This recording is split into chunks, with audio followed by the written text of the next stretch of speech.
সংযমের মাস রমজানের শুরুতেই সুনামগঞ্জের নিত্যপণ্যের বাজারগুলোতে দেখা দিয়েছে অস্থিরতা। কেনাকাটার ভিড়কে পুঁজি করে হু হু করে বাড়তে শুরু করেছে প্রয়োজনীয় দ্রব্যের দাম।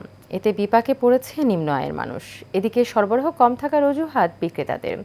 এনামুল কবির মুন্নার পাঠানো তথ্য ও চিত্রে বিস্তারিত জানাচ্ছেন রাশেদ আকন। প্রতি বছরই রমজান এলে অসাধু ব্যবসায়ীরা নিত্যপণ্যের দাম বাড়িয়ে অতিরিক্ত মুনাফা লুটতে মরিয়া হয়ে ওঠে। এই চিত্র দেখা যাচ্ছে এবারও। রমজানের শুরুতেই সুনামগঞ্জে বাড়তে শুরু করেছে নিত্যপণ্যের দাম। বিশেষ করে লেবু, কাঁচামরিচের দাম আকাশচুম্বী। প্রতি কেজি কাঁচামরিচ ১৬০ থেকে ২০০ টাকা, প্রতি ডজন লেবু বিক্রি হচ্ছে ২০০ থেকে ২৫০ টাকায়। এছাড়াও কেজিতে ২০ থেকে ৫০ টাকা দাম বেড়েছে সয়াবিন তেল, পেঁয়াজ, রসুন, আদা, শসা, বেগুন, ছোলা, মাছ, মুরগিসহ বিভিন্ন পণ্যের। আগের যে দাম আছিল এর চাইতে দাম আরো বেশি বাড়ছে। আর রমজান হিসেবে সিন্ডিকেট তৈরি করা হইতেছে। বিভিন্ন সবজির দাম তারা তারা ইচ্ছা করে বাড়াইতেছে আর কি। আগে যে দাম আছিল রসুন পেঁয়াজ আছিল ৪০-৪৫ টাকা, এটা কিন্তু ৬০ টাকা ৭৫ টাকা।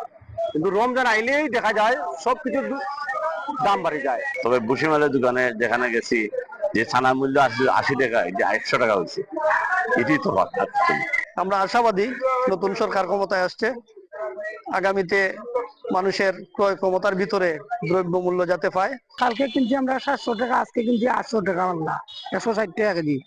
এই উড়ি কিনছি কালকে আপনার ১৮ টাকা কেজি, আজকে ২৬ টাকা কেজি।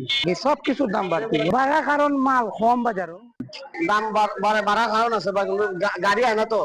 রাজশাহী থেকে যে গাড়ি আইতো এই গাড়ি দুইটা জায়গা দেখতে হয়।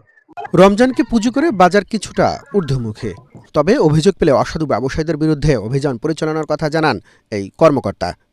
যেগুলো রমজানে ইফতারিতে মানুষ খেয়ে থাকে সেগুলোর একটু দামটা ঊর্ধ্বগতি। বাজারে যদি কোনো অনাকাঙ্ক্ষিত পরিস্থিতির সৃষ্টি হয় তাহলে জেলা প্রশাসনের সহযোগিতায় সেখানে আমরা মোবাইল কোর্ট পরিচালনা করি।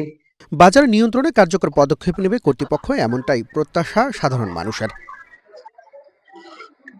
Rashed Akon, Asian television.